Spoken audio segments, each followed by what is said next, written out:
الله لا إله إلا الله وحده لا شريك له له الملك وله الحمد وهو على كل شيء قدير। আল Madani foundation Bangladesh কর্তৃক আয়োজিত 3 দিনব্যাপী ঐতিহাসিক ইসলামী আন্তর্জাতিক ইসলামী মহাসম্মেলনের আজকের দ্বিতীয় রজনীর অত্যন্ত পরম শ্রদ্ধেয় মান্যবর সম্মানিত সভাপতি, আমন্ত্রিত যোগ্য বুজুর্গ হযরত উলামায়ে কেরাম, সর্বস্তরের দিনদার ইমানদার সম্মানিত সুধী, পর্দার আড়ালের মা ও বোনেরা, আইম্মায়ে মাসাজিদগণ, আইম্মায়ে মাদারিসগণ এবং বিভিন্ন মাদারিস থেকে আগত আজিজ তলাবা, স্কুল কলেজ ভার্সিটির স্টুডেন্ট, আমার হৃদয়ের স্পন্দন যুবক বন্ধুরা, বাবার বয়সী মুরব্বীরা, পর্দার আড়ালের মা ও বোনেরা, প্রিয় সাংবাদিক বৃন্দ, রাজনৈতিক নেতৃবৃন্দ, বিভিন্ন হক্কানি পীর মাশায়েখের আশিকিন জাকিরিন বন্ধুরা, সালেকিন ভাইরা এবং অবশ্যই এখানে উপস্থিত আছেন গোয়েন্দা বিভাগের সম্মানিত কর্মকর্তাগণ, আল্লাহ পাকের দরবারে দরমতে বিশেষ শুকরিয়া আদায় করি যে মহান রব্বুল আলামিন আমাকে আপনাকে কোরআনুল কারীমের নিসবতে, জিকরে ফিকরের নিসবতে, দাওয়াত ও তাবলীগের নিসবতে, হক্কানি রব্বানি উলামায়ে কেরামদের নেক সোহবতে আসার বসার তৌফিক দান করছেন। দিক থেকে জবান খুলে শুকরিয়া আদায় করি আলহামদুলিল্লাহ। আলহামদুলিল্লাহ বলার ক্ষেত্রে যদি এই নিয়ত করে কেউ আলহামদুলিল্লাহ বলে যে আল্লাহ আমাকে নিয়ামত দিয়েছেন, আমি নিয়ামত প্রাপ্ত বান্দা হয়ে নিয়ামত পেয়ে শুকরিয়া আদায় করলাম, আল্লাহ বলেন ওই বান্দাদের ক্ষেত্রে আমি আল্লাহ নিয়ামত বাড়াইয়া দেব। এখন যদি মনে করেন উলামায়ে হক্কানি রব্বানি দেশ ও জাতির জন্য নিয়ামত, এই নিয়ামত পেয়ে আপনি খুব ধন্য, খুব খুশি, তাহলে মহান রবকে খুশি করার জন্য আওয়াজ দিয়ে আরেকবার বলি আলহামদুলিল্লাহ।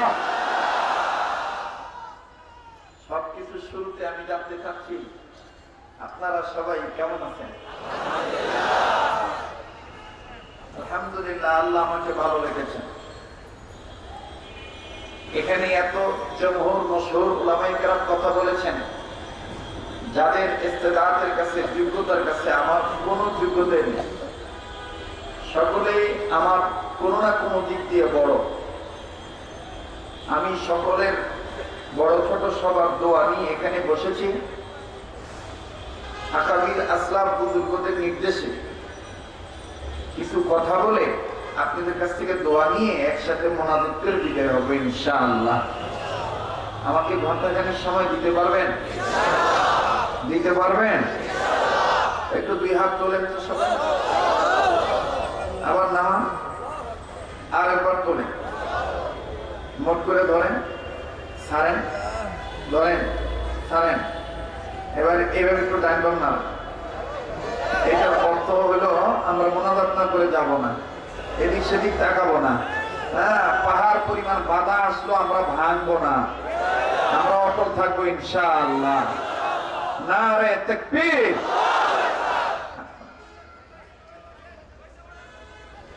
আমার ভাইরা,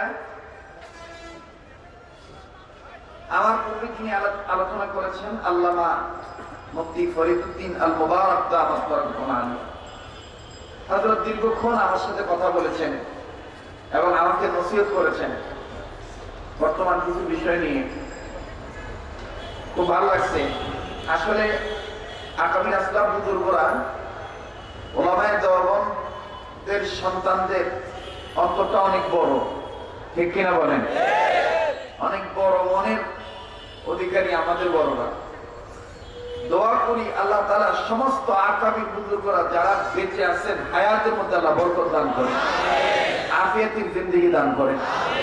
বিশেষ করে এখনো আমরা খুব চিন্তিত, খুব ব্যথিত যে আমাদের ঢাকার প্রাণ প্রিয় মুরব্বী, যিনি আমাদের সাদাত, যিনি আমাদের মুরব্বী, হযরতুল আল্লামা মুফতি নূর হোসেন কাসিমি দামাত বরকাতুহু আলিয়া, হযরতের স্বাস্থ্যের অবস্থা এবং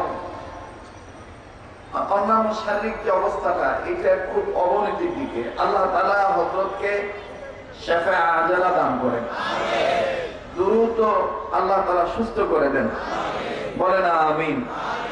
আজকে যেই মুরব্বীর নামকরণে মাজলিস, আমাদের মুরব্বী, আমাদের ছেলেটা শাইখুল ইসলাম আল্লামা শাহ আহমদ শফি রাহিমাহুল্লাহ, আল্লাহ হযরতের দরজাতকে বুলন্দ করে দেন, আবার বলেন আমিন। আমাদের যত আকাবির বুজুর্গরা ইন্তেকাল করেছেন, সমস্ত মুরব্বীদের দরজাতকে আল্লাহ বুলন্দ করে দেন, আবার বলেন আমিন।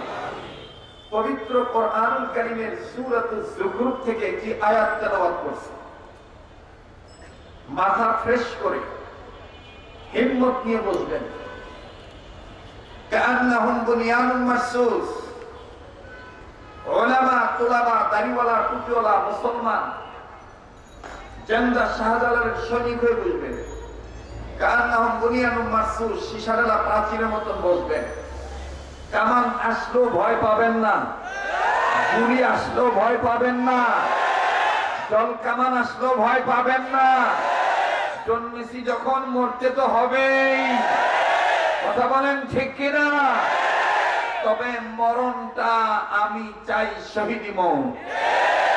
আপনারা কি চান? আপনাদের ব্যাপার, আমারটা আমি কথা বললাম, আমার কথাটা আমি পরিষ্কার করলাম। আমার ভাইরা, আমার বন্ধুগণ, খুব খেয়াল করে কথাগুলো শুনতে হবে। তবে বলার আগে, শোনার আগে, 14 বছরের আগে একটা কথা, যেটা আমাদের দেশের একজন গুণীধর শিল্পী বলে গিয়েছিলেন, কোন এক গুণীর কথা নোট করে উনি গীতিকার হয়ে সুর দিয়ে এই কথাটা বলেছিলেন। সাপ আছে তো সবার? কেন আমি উঠব না জলে, ইমানের বালু এই অন্তরে ভরা। কথা মনে বোঝেন নাই? কথা মনে বোঝেন নাই? হ্যাঁ, সবাই বুঝতে পারছেন? আচ্ছা, আওয়াজ কি ক্লিয়ার আছে? ক্লিয়ার আছে? তা মুজাহিদরা জবাব দিচ্ছেন না কেন? বলবো কি বলবো না? কেন আমি উঠব না জলে, ইমানের বালু এই অন্তরে ভরা। আহাজারি চারিদিকে যায়, শোনা যায়, মাজলুম আজ শান্তির লাগি দিশে হারা। কেন আমি উঠব না জলে। এই কথাটা মনে রাখবো। 1 ঘন্টা আলোচনা করি আর 1.5 ঘন্টা করি, এটাই আমার হেডিং। ঠিক আছে? ঠিক আছে তো? আমি কেন জ্বলে উঠবো না? আমি কেন ফুসে উঠবো না? আমি কেন বাতিলের বিরুদ্ধে করব না? আমি কেন আন্দোলন করব না? আমি কেন ইমানের স্পিরিটে আমলের কথা বলবো না? আমার এই শিরার মধ্যে তো ইমানের বারুদে ভরা। কেন আমি উঠব না জলে? বলেন বলেন, কেন আমি? যে বলবে না মনে করবেন ওই গুরু ফেললো। কেন আমি উঠব না জলে? বলে বলে, কেন আমি? না না না, মুসলমানের আওয়াজ এত আসতে হওয়ার দরকার নাই তো। গলাটা পরিষ্কার করেন। কষ্ট হচ্ছে আপনাদের? আসেন না তবে? আর একটা কথা মনে হয়ে গেল, তারা ঘুম পাড়তেছে, তাদের ঘুম ভাঙানোর জন্য বলি, কইরে খালিদি কইরে জমর, এসেছে নতুন বদর, কোথা সে দিক বিজয়ী নবীন মুজাহিদ। এখনো কি গাইতে হবে ঘুম ভাঙানি গীত? বলেন না কেন? এখনো কি গাইতে হবে? বলেন, এখনো কি? যারা করছে না, বলতেছে না, মনে করবে এরা ঘুম পাড়তেছে, এদের একটু ঘুম ভাঙা। কেন তারা ভুলে গেছে এই দেশটা হাফিজের দেশ, এদেশ সৈয়দ ফজলুল করিমের দেশ, এদেশ আলী ইব্রাহিম রহমাতুল্লাহ উজানির দেশ, এই দেশ মুফতি আমিনের দেশ, এই দেশ আল্লামা আজিজুল হকের দেশ। এই দেশে বাতিলরা ইসলামের বিরুদ্ধে কথা বলবে, তারা বাতিলরা ইসলামকে দমন করতে চাইবে, আর আমরা ইমানি আন্দোলন না করে ঘুমায় থাকবো। এটা হতে পারে না, এটা হতে পারে না।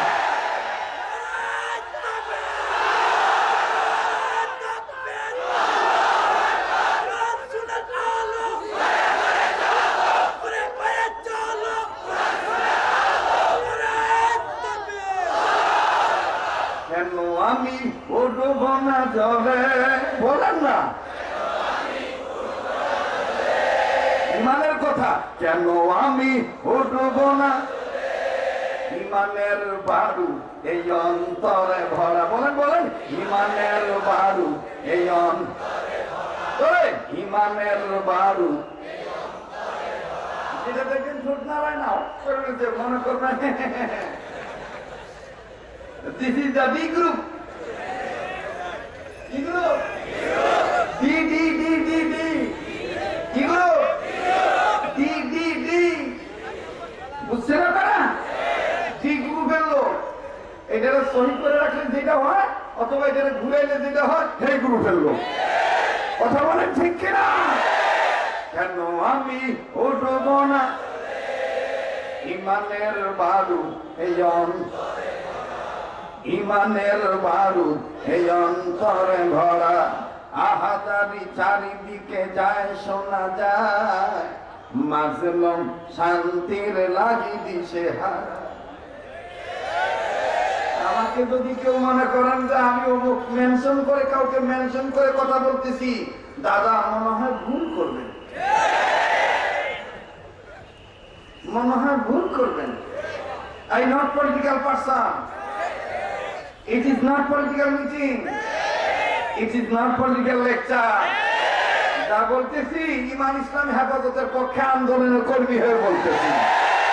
এতটুকুন বলার অধিকার যদি আমাদের না থাকে, তাহলে আপনাদের ইমাম হওয়ার যোগ্যতা না। এতটুকুন বলার অধিকার আমাদের আসে না। কোন ইমাম সাহেব যদি নামাজের কাতারে দাঁড়াইয়া ইমামতির জায়গায় দাঁড়ায় মনে করেন এইভাবে বলে, আলহামদুলিল্লাহি রাব্বিল আলামিন আর রহমানির রহিম মালিকি ইয়াউমিদ্দিন ইয়্যাকা না'বুদু ওয়া ইয়্যাকা নাস্তাঈন ইহদিনাস সিরাতাল মুস্তাকিম সিরাতাল লাযীনা আন'আমতা আলাইহিম গায়রিল মাগদুবি আলাইহিম ওয়ালাদ-দাল্লিন। এতটুকু ঠিক আছে। এরপর যদি কেউ কয় الرحمن علم القرآن خلق الإنسان فويل للمصلين الذين هم عن صلاتهم ساهون। আপনারা কি চুপ করে বসে থাকবেন? বলেন চুপ করে বসে থাকবেন? কাজেই আমরা মুসলমানের বাচ্চা, ঈমান আমাদের সাচ্চা, কথা হবে আচ্ছা।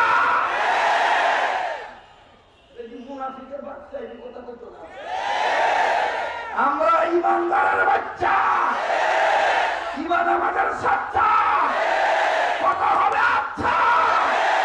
কথা বলেন ঠিক কিনা? কেন আমি উঠব না জলে, বলেন কেন আমি। এই যে মনে রাখবেন যে শরীয়তপুরি একটা কথা ফিরে দিয়ে গেছে আমাদের দেশে। তারা আমাদের দেশে দেখবেন এক শ্রেণীর লোক আছে, কোন দিকে তাকায় না, কে কি করে না কোনো দিক তাকায় না। আমাদের দেশে যদি মনে করেন কেউ একেবারে খুন খোলা চলতেছে, আমাদের মনে করেন আমাদের মা বোন ইত্যাদি ইত্যাদি, তারা খুন খোলা চলতেছে, ঠিক এই মুহূর্তে কেউ যদি তার নিজের ঘন্টা, কোন পুরুষ লোক যদি এইভাবে ঘন্টাটা লম্বা করে দেয়, তাইলে আমি তো মনে করব যে সম্ভবত আপনার ইমানের দিকে আপনি দুর্বল। আপনি কেন ঘুমটা লম্বা করছেন? আপনি ঘুমটাটা নামান, ঘুমটাটা নামাইয়া যাদের ঘুমটা লম্বা করা ফরজ তাদের দিকে আঙ্গুল উঁচু করে বলেন, এই দেশটা কিন্তু মুসলমানের দেশ, এ দেশ কিন্তু তসলিমা নাসরিনের দেশ নয়, এ দেশ কিন্তু দাউদ হায়দার কবির চৌধুরীর দেশ নয়। যেমন ইচ্ছা তেমনই বলবেন। এদেশটা আল্লাহ ওয়ালাদের দেশ। মা তুমি ঘন্টাটা লম্বা করে দাও, ঘন্টাটা লম্বা করে দেওয়ার কথা বলবে, বলার পরে আপনি তখন ইমাম হন আর খতিব হন আর ওয়াইজ হন আর মুহাদ্দিস হন আর মুফাসসির হন অথবা মুহাদ্দিস হন, তখন আপনি আযানটা সহি করে দিয়ে বলবেন, কেন আমি উঠব না, বলেন কেন আমি ইমানের বারুদ এই ইমানের বারুদ এই অন্তরে ভরা। আল্লাহ আপনি আমাদেরকে হিম্মত অনুযায়ী, ইমান আমল অনুযায়ী হিম্মত ঠিক রেখে কাজ করার তৌফিক দান করুন। আবার বলেন আমিন, আরেকবার বলেন আমিন। সূরাতুল যুখরুফের যে আয়াত তেলাওয়াত করছি, এই আয়াতে কারিমার মাধ্যমে আল্লাহ স্পষ্ট জানিয়ে দিলেন, নবীজি যারা আমি রহমানের জিকিরের পক্ষে আমি আল্লাহ তাদের পরিচালক, আর যারা আমি রহমানের জিকিরের বিপক্ষে তাদের পরিচালক শয়তান। বাংলা কথা হ্যাঁ, আল্লাহ বলেন, আমার রব বলেন, কত মায়া করে কথাটা বলতেছেন। আজকে যারা কত সুন্দর সুন্দর করে চিকন চিকন কণ্ঠ দিয়ে বলতেছে, হুজুররা শুধু মৌলবাদী দিকে প্রতিষ্ঠিত করতে চাচ্ছে, ওনাদেরকে এই কথাটা স্পষ্ট করে শোনাচ্ছি। শোনেন মা, শোনেন দিদি, শোনেন বুবু, শোনেন শোনেন শোনেন, শুনে যান, অনেক কথা আছে। আমি এটাও জানি এই কথাগুলো বললে কি আর হবে, আমাকে কেউ কমেডিয়ান বলবে, আমাকে কেউ বলবে অমুকের দালাল, অমুকের দালাল, ইত্যাদি ইত্যাদি, নানান ভক্কর আর চক্কর। আসলে মানে ওরা বোঝেই নাই।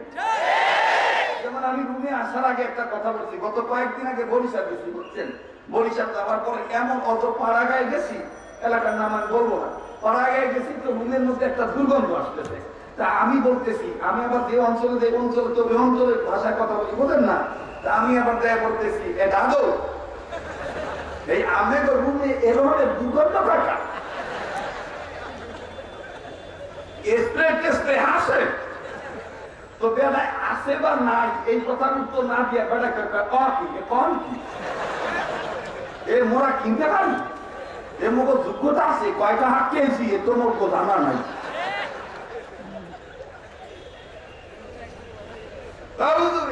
কিনতে পারি একটি রুমের টেস্টে একটি সিদ্ধ করে খায় নাকি সাবা খায় নাকি হবে। মনের ভিতরে একটা আফসোস থাকলো, হুজুর আমি রুম স্প্রে খাওয়াতে পারলাম না। আমি কথাটা কইয়া ব্যাক করে গেছি, আমি কই দিয়ে মনে করছে রুম স্প্রে এটা মনে হয় হুজুর কোনো খাওয়ার দিনই। পরে আমি কই না, এটা দুর্গন্ধকে দূর করার জন্য একটা সুগন্ধযুক্ত একটা হাওয়া আছে, এটার রুম স্প্রে।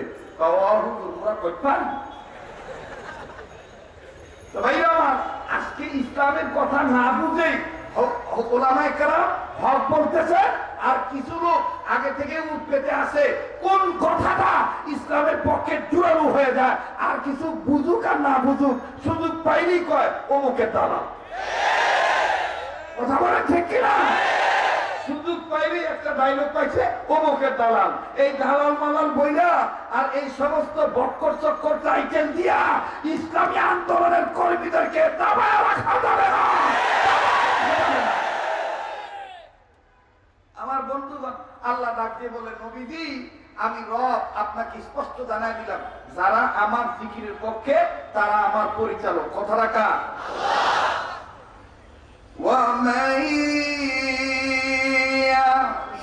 عن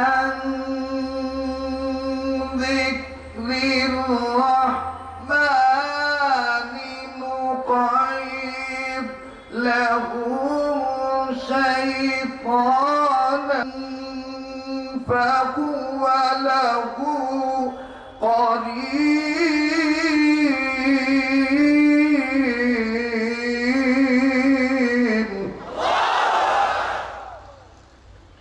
আমার ভাইরা, আমার বন্ধুগণ, আল্লাহ রাব্বুল আলামিন আজ থেকে বহু বছর আগে এই দুনিয়ার জমিনে মানব জাতিকে সৃজন করে পাঠিয়ে দিলেন। মানুষগুলি দুনিয়ার জমিনে চলে আসলো, কিন্তু বন্ধুরে এই মানুষগুলি দুনিয়ার জমিনে চলে আসার পর এই মানুষগুলি যেইভাবে ইবাদত করা দরকার, যেই রবকে ডাকা দরকার, এই রবকে তারা ডাকলো না। এর বন্ধু, এই মানুষগুলি আল্লাহর জমিনে আসার পরে আল্লাহ ভোলা হয়ে গেল। আমার আল্লাহ রাব্বুল আলামিন তদানীন্তন সময়ের মানুষকে ভালো বানাবার জন্য, অসভ্য মানুষগুলোকে সভ্য বানাবার জন্য, অভদ্র মানুষগুলোকে ভদ্র বানাবার জন্য আমার রব ডাক দিয়ে বলেন, নবী গো, আমি তামাম পৃথিবীর মানুষগুলোকে ভালো বানাবার জন্য আমি রব আমার পক্ষ থেকে দুইটা দামি বস্তু দুনিয়ার জমিনে পাঠিয়ে দিলাম। মহব্বত করে মালিকের মায়া নিয়া, ভালোবাসা নিয়া আওয়াজ দিয়ে বলেন তো দেখি সুবহানাল্লাহ। আমার রব দুইটা দামি বস্তু পাঠাইলেন। মহান রব্বুল আলামিন বলেন, ইয়া আইয়ুহান নাস قد جاءكم برهان من ربكم وأنزلنا إليكم نورا مبينا।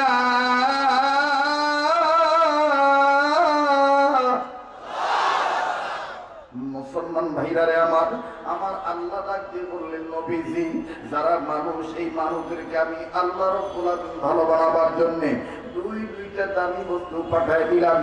এক নম্বরে আমি আল্লাহ রাব্বুল আলামিন বুরহান নামক নবী আপনাকে দুনিয়ার জমিনে পাঠাইলাম। দ্বিতীয় নম্বরে নূর নামক কোরআন আমি আল্লাহ নাযিল করলাম। চিৎকার দিয়ে বলি সুবহানাল্লাহ। এই বয়ানগুলো তাদের দিলের মধ্যে রেখাপাত করবে, তারাই তো দিলের মধ্যে এই কথাগুলি নকল করে রাখবে, কোন দিকে নজর নাই। আমার আল্লাহ রাব্বুল আলামিন ডাক দিয়ে বললেন, নবীজি, তামাম পৃথিবীর মানুষগুলোকে আমি আল্লাহ ভালো বানাবার জন্য আমি রব দুটি দামি বস্তু পাঠিয়ে দিলাম। এক নম্বরে আপনি বিশ্ব নবী, দ্বিতীয় নম্বরে আপনার উপরে নূর নামক কোরআন শরীফ। নবীজি এই কোরআন দিকে মানুষ রূপে যারা জন্ম নিল, এই মানুষগুলি যদি আমার কালামুল্লাহর দিকে আগায় আসে, আমি আল্লাহ রাব্বুল আলামিন তাদেরকে দুইটা দিন পুরস্কার দেব। লক্ষ্য করে শুনবেন বন্ধু আমার বাইরে, মহান রব্বুল আলামিন ডাক দিয়ে বললেন, আমি আল্লাহর কালামের দিকে কোন মানুষ যদি আগায় আসে, আমি মাওলার আহ্বানের দিকে কোন মানুষ যদি আগায় আসে, আমি আল্লাহ তাকে দুইটা দিন পুরস্কার দেব। মহান রব্বুল আলামিন বলেন, ওয়াল্লাহু ইয়াদউ ইলাল জান্নাতি ওয়াল মাগফিরাতি বিইذনিহি ওয়া ইউবাইনু আয়াতিহি লিন্নাস। ওলামায়ে কেরাম আছেন তো, এই জন্য আপনাদের দোয়া নিয়ে একটু সাহস নিয়ে কথা বলার চেষ্টা করতেছি, যদি সময় দেন। বলবো আজকে যারা বলতেছে এগুলো দায়িত্ব আমাদের না, এই দায়িত্ব অন্যদের। আমার মনে হয় কথাটার মধ্যে মতলব আছে। কথাটার মধ্যে কি আছে? মতলব আছে। আল্লাহ যেখানে বললেন আমার আহ্বানে সাড়া দিলে আমি আল্লাহ পাক দুইটা জিনিস পুরস্কার দেব। এক নম্বর গুনাহ মাফ করে দেব, দ্বিতীয় নম্বরে আমি আল্লাহ জান্নাত থেকে ধন্য করে দেব। একটু জোরে বলেন না। কিন্তু যারা আসবে তারা কারা? আল্লাহ বলেন লিন্নাস, যারা মানুষ। এখন আপনারা বলেন, মানুষের কাতারে হাত পাখার দল আছে না নাই? এখন তো কোন লোকটা কয় না, হাত পাখার দল আছে না নাই? লাঙ্গলের দল আছে না নাই? মঙ্গলের দল আছে না নাই? জঙ্গলের দল আছে না নাই? ধানের শীষ আছে না নাই? নৌকা আছে না নাই? তারপরে হাতুড়ি আছে না নাই, পাসুরি আছে না নাই, এবার আসেন হিন্দু আছে না নাই, বৌদ্ধ আছে না নাই, খ্রিস্টান আছে না নাই। আল্লাহ বলেন যারা মানুষ তারাই যদি আমার এই আহ্বানের দিকে সাড়া দেয়, আমি আল্লাহ তাদের দুটো জিনিস পুরস্কার দেব। এক নম্বর জীবনের গুনাহ মাফ করে দেব, দ্বিতীয় নম্বর আমি আল্লাহ জান্নাত লেখে ধন্য করে দেব। তার মানে এই আয়াত তো এটাই বোঝা যায়, এই আয়াতে কারিমার কথা স্পষ্ট ভাবে এটাই বোঝা যায়, আমার মহান রবের ডাক এটাই স্পষ্ট করে যে কোরআন অন্যান্য গতানুগতিক ধর্মের মতন নয়, কয়েকটা ব্যক্তির জন্য সীমাবদ্ধ নয়। ইসলাম অন্যান্য ব্যক্তির অন্যান্য ধর্মের মতন একটা গণ্ডির মধ্যে নয়, একটা গোত্রের জন্য নয়। এ বন্ধু, মুহাম্মদ নবী রহমাতুল্লিল আলামিন আর কোরআনুল কারীম সমগ্র মানব জাতির জন্য হুদাল লিন্নাস বায়ানুল লিন্নাস। এই নাস শব্দের আওতার মধ্যে আওয়ামী লীগ আছে, বিএনপি আছে, হেফাজত ইসলাম আছে, জামাত ইসলাম আছে, জমিয়ত ইসলাম আছে, জমিয়তে উলামা ইসলাম আছে, আমার বন্ধুগণ জাকের পার্টি আছে, জাতীয় পার্টি আছে, আওয়ামী লীগ, পাবলিক, তবলিগ, উলামা দল, 14 দল, 20 দল। তার মানে আমার বন্ধুগণ এই সবুজ বাংলায়, ডিজিটাল বাংলায়, সোনার বাংলায়, আমার বাংলায়, আপনার বাংলায়, ওলিয়াল্লাহর বাংলায় স্পষ্ট করে কথাটা বলতে চাই, আমার বাংলাদেশের বাসিন্দা হয়ে মাতৃভূমি থেকে ইমানের আন্দোলন করার জন্য আকাবি আসলাম বুজুর্গদের উত্তরসূর হিসাবে স্পষ্ট করে জানাইতে চাই, আমার মহান রব্বুল আলামিনের সংবিধান আর কোরআন এখানে কোনো ব্যক্তিবর্গ নয়, সমগ্র মানব জাতির জন্য, সমগ্র মানব জাতির জন্য।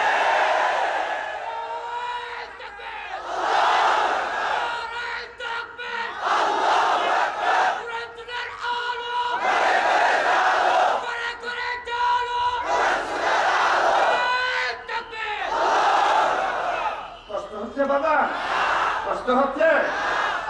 সুবহানাল্লাহ, সুবহানাল্লাহ।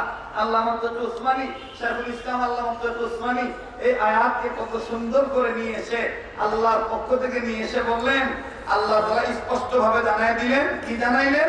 যারা কোরআনের পক্ষে, যারা ইসলামের পক্ষে, যারা নবীর পক্ষে, নবীর পক্ষে মানে যারা উলামায়ে কেরামের পক্ষে, যারা মাদ্রাসার পক্ষে, যারা মসজিদের পক্ষে, যারা বক্তব্যের পক্ষে, স্পষ্ট হয়ে গেল এদের পরিচালক আল্লাহ, আর যারা এটার বিপক্ষে তাদের পরিচালক শয়তান। মুকাদ্দিবুহু শাইতানা, তাদের পরিচালক, তাদের পরিচালক কারা? তারা বলেন কে? এখন শয়তান তাদের পরিচালক হয়, তারা কি কাবা ঘরকে পছন্দ করে? তারা কি নবীকে পছন্দ করে? তারা কি উলামায়ে কেরামকে মহব্বত করে? উলামায়ে কেরামকে মহব্বত করে না, বরঞ্চ উলামায়ে কেরামের নাম শুনলেই তাদের জ্বর আইসা লাগে। না, তারা কথা বলতে চাচ্ছেন না, আমি আর ওই দিকে না যাই, আমি মোটামুটি কয়েকটা কথা বলে বিদায় দিই। হ্যাঁ, এখন তো আর কবরস্থানের পাশে ওয়াজ করতেছি না, এখন তো বিশ্ব রোডের পাশে। প্রতি বছর কবরস্থানে হয়, ওখানে না হয় মরা মানুষ শুয়ে থাকে, মরা মানুষের কাছে গেলে এমনি মনে করেন এমনি আদা মরা হয়ে যায়, এদিকে কথা কথা তেমন বাইরে হয় না। কিন্তু এখন তো মোটামুটি একেবারে মেন রোডের পাশে, এখন তো কথা বলতে কোনো ভয় নাই। কথা বলেন ঠিক কিনা? কেন আমি উঠব না, কেন আমি ইমানের বারুদ এই অন্তরে ভরা, বলেন ইমানের বারুদ, মাশাআল্লাহ, ইমানের বারুদ এই অন্তরে ভরা। আজকে যদি আইনুদ্দিন আলাদা বেঁচে থাকতো তাইলে দেখা যাইতো, ঠিক কিনা বলেন? বলবো কি বলবো না? বলবো কি বলবো না? আল্লাহ আমাদেরকে দ্বীনের পক্ষে হেফাজত করেন, আল্লাহ আমাদেরকে ইস্তেকামত দান করেন। আল্লামা উসমানী স্পষ্ট করে বলে দিলেন যে যারা ইসলামের পক্ষে তাদের পরিচালক আল্লাহ, আর যারা বিপক্ষে তাদের পরিচালক শয়তান। এ বন্ধু, এখন আপনারা বলেন ইসলামের পক্ষে থাকলে হেদায়েত দিবেন কে? আল্লাহ। আর ইসলামের বিপক্ষে গেলে হেদায়েত ছিনিয়ে নেবেন কে? আল্লাহ। মুসলমান ভাইরা আমার, সাহাবায়ে কেরাম ডাক দিয়ে বলেন, নবী গো, শুনতেছেন বন্ধুরা? একটু সময় লাগবে, কিন্তু অনেক কথা আছে, চিকন চিকন কথা, এটা আপনি শুনলে আপনার কলিজাটা ঠান্ডা হয়ে যাবে। দেখেন না, কোনো কিছু নাই দাদা, একেবারে সাদা সিধা মানুষ আমি, ঠিক আছে? অনেকে বলে হুজুর গুলি টুলি মারলে, আরে মিয়া গুলি টুলি মারলে তো বোতাম খোলাই আছে, আর এটা মোটামুটি কাপড়ে কাপড়, গুলি আসবে। যদি দেখি গুলি আসতেছে ইসলামের পক্ষে কথা বলার কারণে, ইমানি আন্দোলন করার কারণে, যদি দেখি যে ইসলাম হেফাজত করার কারণে, ইমান হেফাজত করার কারণে, আমলের পক্ষে ইস্তেকামাত থাকার কারণে, কাসেম নানতুবি আদর্শ ঠিক রাখার জন্য, হুসেন আহমদ মাদানির আদর্শ ঠিক রাখার জন্য যদি দেখি যে আমাকে রক্ত দিতে হবে, আমাকে জীবন দিতে হবে, আমি জীবন বিসর্জন দিতে রাজি থাকবো, মানতে রাজি থাকবো, কিন্তু বেঈমানের কাছে মাথা নত করতে পারবো না। কারণ শুরুতে একটা কথা, জন্মেছে আমি, মরতে তো আমার হবে। কি ভাই, আমার মরণ যদি জেলখানায় থাকে তাহলে কেউ ফিরাইতে পারবে? আমার মরণ যদি মনে করেন কেউ তুলে নিয়ে দেয় গুম করে আমার মাইয়া পদ্মা নদী ফালাইছিল, তাহলে কেউ ফিরাইতে পারবো? হ্যাঁ, জন্মেছি আমি, মরণ তো আমার আসবে। কিন্তু তাই বলে আমি ইসলাম বাদ দিয়া অন্য কিছুর কাছে আমি আত্মসমর্পণ করতে পারি না। কেন আমি উঠব না, কেন আমি ইমানের বারুদ এই অন্তরে, মাশাআল্লাহ, ইমানের বারুদ। দেখেন তো কত যুবক, আজকে যুবকদের সমাগম বেশি, এই সমাজের যুবকরা ভালো হয়ে যাবে, ওই সমাজ থেকে এমনি কিছুদিন দূরে দেবো, ঠিক কিনা বলে? কিন্তু আমাদের একটা বড় সমস্যা হইলো, আমাদের দেশে খালি দেখবেন যুবকদেরই একটা পাইকারি ধরে বিচার টিচার করা হয়, কিন্তু যুবকদের চরিত্র নষ্ট হইতেছে কেন, এই কারণ খুঁজে দেওয়া যায় না। আমি তো এই যে ইদানিং অনেক জায়গায় সফর করতেছি, রাস্তায় যে সমস্ত পোস্টার লাগায় রাখছে, আমি বলবো যারা কর্তা আছেন, যারা সমাজের কর্তা, যারা রাষ্ট্রের কর্তা, যারা যে কোনো বিষয়ের কর্তা, তাদের প্রয়োজন বোধে পায়ে ধরে বলবো, এই সমস্ত অশ্লীল সিনেমার পোস্টার ছিঁড়ে ফেলেন, আর সিনেমা হলের মালিকের বিরুদ্ধে বিচার দায় করেন। এই দেশ মুসলমানদের দেশ, এই মুসলমানদের দেশে, ওলি আল্লাহর দেশে এই ন্যাংটা ছবির পোস্টার কেন ওয়ালের মধ্যে থাকবে? এই ন্যাংটা ছবির পোস্টারের কারণেই আমার দেশের ছেলেদের চরিত্র নষ্ট হচ্ছে। সোহানুর রহমান সোহান পরিচালিত, সুভাষ পরিবেশিত, এবারে মুক্তি পেতে যাচ্ছে সাগরের গর্জনে স্বর্ণমহল, স্বর্ণমহল।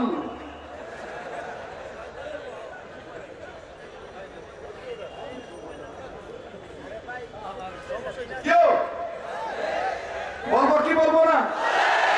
স্বর্ণমহলটা মেনে কেউ বাধা দেয় না। আর আমাকেও কিছু কিছু হুজুর আছে, বিশেষ করে যদি খালি পোস্টারের মধ্যে দেখা যায় মুফতি ফয়জুল করিম অথবা আল্লামা মামুনুল হক, অথবা যদি দেখা যায় জুনায়েদ বাবু নবী, তখন দেখবেন এইটা হাতে থাকে না।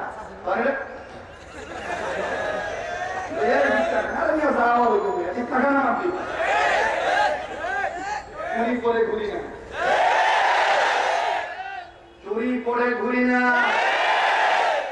আগেই বলেছি, মরণ যদি আমার জেলখানায় থাকে, মরণ যদি আমার ফাঁসির দড়ির নিচে থাকে, আমার মরণ কেউ ঠেকায় রাখতে পারবে না। আমাদেরকে মরণের ভয় দেখাইয়া আকাবির আসলাফ বুজুর্গদের মতাদর্শ থেকে তোমরা শিক্ষা ফালাই দিবা। ভাই ভুইলা যাওগা, ভুইলা যাওগা মিয়া, ভুইলা যাওগা মিয়া।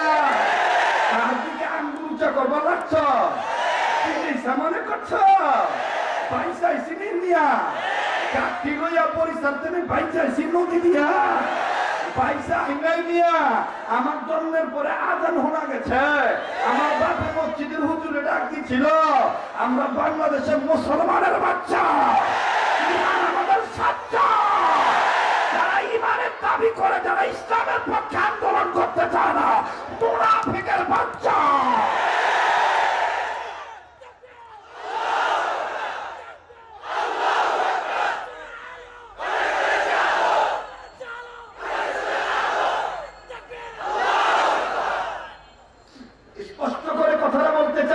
আমাদের কয়েকজনের কণ্ঠ স্তব্ধ করে দিলেই ইসলামকে দমন করা যাবে না।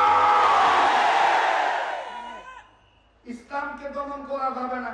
অনেকে বলে যে হুজুর এই সময় কথা কথা বুঝা বাইরে হইতে চান, শরীয়তপুরি কি নয়া মানুষ নেই?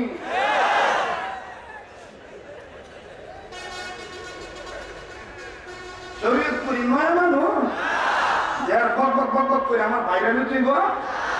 যেই সময় যেটা দরকার ওলামায়ে হক্কানীদের নৈতিক দায়িত্ব ওই প্রেক্ষাপটে ইসলামী আন্দোলনের কথা বলা। আল্লাহ তাআলা আমাদেরকে হেফাজত করেন। আবার বলেন আমিন। কেন আমি সুবহানাল্লাহ মাশাআল্লাহ, কেন আমি?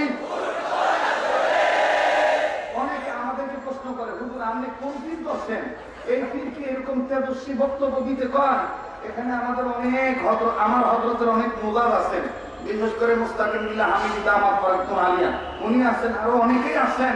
আমাদের একজন হযরত যিনি শেখুল উলামা খাদিমুস সুন্নাহ থানভী রহমাতুল্লাহি আলাইহির প্রতিচ্ছবি, হাফি রহমাতুল্লাহির প্রতিচ্ছবি, তিনি আমাদেরকে বায়াত করার সময় হাতের উপর হাত রেখে শক্ত করে ধরে কইছে যদি জিহাদ ফরজ হয় তাহলে জিহাদ করব। যদি জিহাদ ফরজ হয় জিহাদ করব। সেই জিহাদ যদি আমার জীবন দশায় বাতিলের সাথে করতে হয় আমার বন্ধুগণ জীবনকে বিসর্জন দেব, কিন্তু আকাবিরদের গায়ে কলঙ্ক লাগতে দেব না।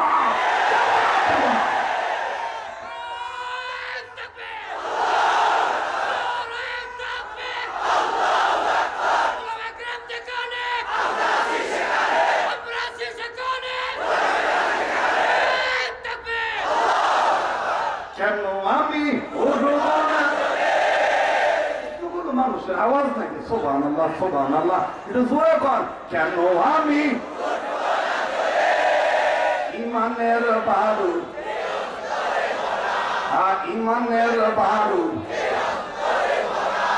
আকাবিরের মহাবত এই অন্তরে ভরা। বলেন আকাবিরের মহাবত। কেন আমি উঠব না জরে?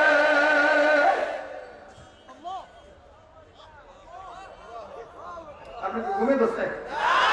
হ্যাঁ, ইসলামের পক্ষে থাকলে পরিচালককে, আর বিপক্ষে গেলে পরিচালককে। আমার কথা, আমাদের বুজুর্গদের কথা, কার কথা? কোন সূরা?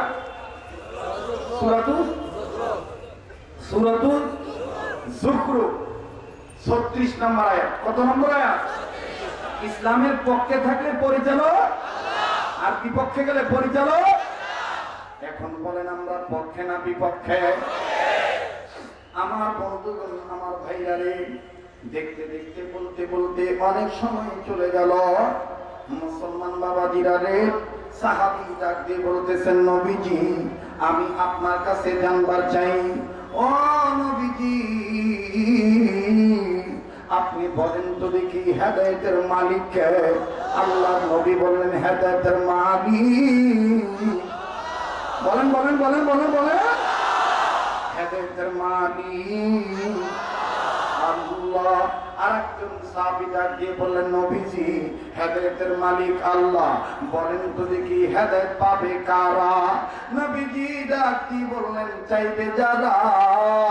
আপনারা বলেন তো দেখি হেদায়েত পাবে কারা? যারা বলেন পাবে কারা? হেদায়েতের মালিক কে? হেদায়েত পাবে কে? চাইবে যে। এবার একদম সাহাবী ডাক দিয়ে বললেন নবীজি আপনি বলেন তো দেখি আমি যে হেদায়েত পেয়েছি আমি বুঝবো কেমনে? আমার নবী ডাক দিয়ে বললেন সাহাবী রে,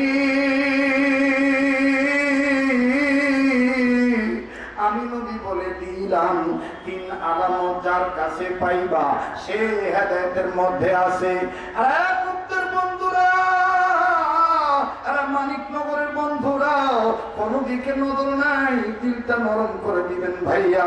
এক ফোঁটা চোখের পানি দেখেন ফলাইতে পারেন কিনা? হেদায়েতের আলামত যদি আপনার মধ্যে থাকে তাইলে আপনি আমার বন্ধুগণ হেদায়েতের মধ্যে আছেন। এই 3 আলামত যার কাছে নাই তারা হেদায়েত আলামত যদি আমি বলি, আপনার হিসাব আপনার কাছে ক্লিয়ার হয়ে যাবে, আমার হিসাব আমার কাছে ক্লিয়ার হয়ে যাবে। এরা মুসলমান, তবলিগের দল, ওলামাদের দল, এরপরে পীরের মুরিদের দল, ইসলামী আন্দোলন কর্মীদের দল, ও কালমওয়ালা ইমানদার মুসলমানেরা, হেদায়েতের মালিক আল্লাহ, হেদায়েত পাবে তারা, হেদায়েত চাইবে যারা। আল্লাহ যে কোনো মুহূর্তে হেদায়েত দিতে পারে। কথা বলেন ঠিক না ঠিক? এরে বাবাজি, লম্বা করার কোন সুযোগ নাই। হেদায়েতের মালিক আল্লাহ, এই হেদায়েতের মালিক আল্লাহ। আল্লাহ যাকে ইচ্ছা তাকে হেদায়েত দেন, আল্লাহ যাকে ইচ্ছা তাকে হেদায়েত দেন না। এটা আমার আল্লাহর ব্যাপার। মুসলমান ভাইরা আমার, আজ থেকে অনেক বছর আগে এখানে প্রবীণ আলেমরা আছেন, এখানে বুজুর্গ আলেমরা আছেন, আপনাদের মধ্যে শিক্ষিত লোকেরা আছেন। একটা কিতাবের নাম আপনারা সবাই জানেন, একটা বই অনেক মুসলমানের ঘরে ঘরে আছে। বইটার নাম হলো আফগানিস্তানে আমি আল্লাহকে দেখছি। আফগানিস্তানে আমি আল্লাহকে দেখেছি। হেদায়েতের মালিক আমার আল্লাহ। দেখেন আমার মাওলাই করিম কেমনে হেদায়েত দিয়ে দেয়। এরে বাবাজি, আফগানের সাথে যখন রাশিয়ার যুদ্ধ শুরু হয়ে গেল, রাশিয়ান সৈন্যরা, রুশ সৈন্যরা আফগানের সৈন্যদেরকে তারা নির্বিচারে গুলি করে হত্যা করলো। তারা ভিন্ন ভিন্ন ভাবে মা বোনদের ইজ্জত নিয়ে সিনেমিনি খেললো।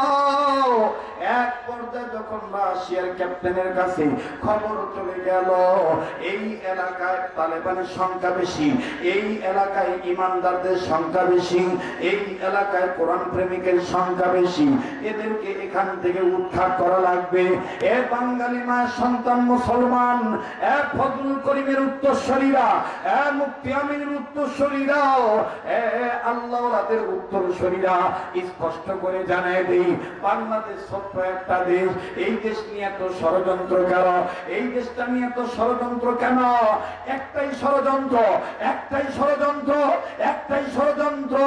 এই বাংলাদেশের মুসলমান কৃষক হতে পারে, এই বাংলাদেশের মুসলমান শ্রমিক হতে পারে, এই বাংলাদেশের মুসলমান রিকশা চালা খাইতে পারে, কিন্তু এই বাংলাদেশের মুসলমান বিশ্বাস করে আল্লাহই সব কিছুর মালিক, আল্লাহই সব কিছুর মালিক। কথা বলেন ঠিক না ঠিক? এ বাবাজি, এই জন্য জাতিদের আজকে ষড়যন্ত্র চলতেছে। গোটা বাংলাদেশকে তোমরা নিভায় দাও, ইসলামী আন্দোলনকে বন্ধ করে দাও। পারবে না, পারবে না, পারবে না। খালি যদি আপনি জাগনা থাকেন, আর জাগনা থেকে যদি খালি এই বয়ানটা মুখস্থ রাখেন, কেন আমি উঠব না ইমানের বারুদ এই অন্তরে, ইমানের বারুদ এই অন্তরে ভরা। বাবাজি কোন দিকে নজর নাই। এবার দেখেন আফগানিস্তানে আমি আল্লাহকে দেখছি। এই কিতাবটার মধ্যে, বইটার মধ্যে একজন জবরদস্ত বুজুর্গ কত সুন্দর করে কথা বললেন। যার সিনার মধ্যে কোরআন আছে, যার সিনার মধ্যে হাদিসের আমল আছে, যার সিনার মধ্যে আল্লাহর প্রেম আছে, যার সিনার মধ্যে নবীর প্রেম আছে, তাকে কেউ কখনো ঠেকা রাখতে পারে না, তাকে কেউ কখনো দাবা রাখতে পারে না। বাবাজি, ও আল্লাহর নির্ভক্তরা, ও আল্লাহ ওয়ালারা, প্লিজ দিলটা নরম করিয়া দাও। দেখো তো দেখি এক ফোঁটা চোখের পানি তুমি ফালাইতে পারো কিনা। কেন তোমার দিলের মধ্যে নবীর প্রেম যাবে না? কেন তোমার দিলের মধ্যে কোরআনের প্রেম থাকবে না? কেন তুমি পরিচালক আমার মাওলাকে বানাইবে না? কেন তুমি পরিচালক আমার আল্লাহকে ঠিক রাখবে না? কেন তুমি তোমার দিলের মধ্যে আল্লাহর প্রেম ভালোবাসা রাখবে না? বাবাজি,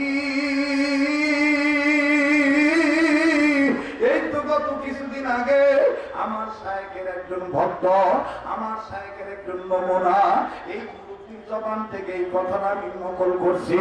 বর্তমান জামানায় এই বয়ানটা খুব দরকার, বেহতার দরকার, এই বয়ানটা খুব দরকার।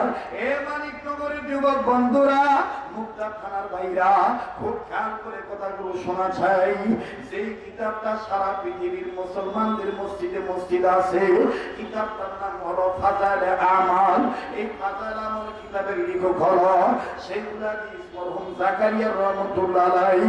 শাইখুল হাদিস মরহুম জাকারিয়া রহমাতুল্লাহ আলাইহি খাস হাজরিন শাইখ ইউনূস রহমাতুল্লাহি আলাইহি। এ বন্ধু দেখেন নবীর প্রেম কেমন অন্তরে প্রবেশ করাইছিলেন, আল্লাহ প্রেম কেমন অন্তরে প্রবেশ করাইছিলেন। এখানে নতুন করে আমার কিছু বলার দরকার নাই, উলামায়ে হক্কানীরা সবাই জানেন। শাইখুল হাদিস জাকারিয়া রহমাতুল্লাহ আলাইহি শাইখ ইউনূস রহমাতুল্লাহ আলাইহিকে বলছিলেন, তুমি বুখারী কিতাব নাও, নতুবা আমার কন্যাকে তুমি বিবাহ করো। শাইখ ইউনূস রহমাতুল্লাহ আলাইহি বলেছিলেন, আমি কিতাব নেব, হুজুর গো আমাকে আপনি কিতাব দিয়ে দেন, আমি বিয়ে করব না। আল্লাহু আকবার, আল্লাহু আকবার। মুসলমান ভাইরা আমার, এই শাইখ ইউনূস রহমাতুল্লাহি আলাইহির ছোট্ট একটা ওয়াকিয়া যেটা আবৃত্তির মধ্যে পাওয়া যায়, এই আবৃত্তি কিতাবটার মধ্যে কত স্পষ্ট করে পাওয়া যায়। এ বন্ধু, আজকে আমাদের দিলের মধ্যে আকাদের ইসলাম বুজুর্গদের ভালোবাসা নাই, মহব্বত নাই। আরে বন্ধুরে দেখ, শাইখ ইউনূস রহমাতুল্লাহ আলাইহির দিলের মধ্যে আল্লাহর নবী প্রেম কেমন ছিল। শাইখ ইউনূস রহমাতুল্লাহি আলাইহি হজের সফরে গেছেন, হজ করতেছেন। মসজিদে নববীতে যখন চলে গেলেন, মসজিদে নববীতে নামাজ আদায় করে হযরত যখন খাদেমদেরকে নিয়া হুইল চেয়ার সহ যখন বের হইতেছেন, হযরতের সামনে একটা বিড়ালের বাচ্চা যাইতেছে। শাইখ ইউনূস রহমাতুল্লাহি আলাইহি বিড়ালকে আসা দেখে সকল সঙ্গীদেরকে ডাক দিয়ে বলতেছেন, পথচারীদেরকে ডাক দিয়ে বলতেছেন, যে হাত হাত ফের যাও, এই জায়গায় থামিয়ে যাও, এই জায়গায় তোমরা বন্ধ হয়ে যাও, আর সামনের দিকে আগায়ও না। শাইখ ইউনূস রহমাতুল্লাহি আলাইহি বিড়ালটার দিকে তাকায় আসি। এক পর্যায়ে যখন বিড়ালটা কাছাকাছি আসলো, বিড়ালটা কাছাকাছি আসার পরে শাইখ ইউনূস রহমাতুল্লাহি আলাইহি বিড়ালকে উদ্দেশ্য করে বলতেছেন, আসসালামু আলাইকুম ইয়া আহলুল মদিনা। আল্লাহু আকবার।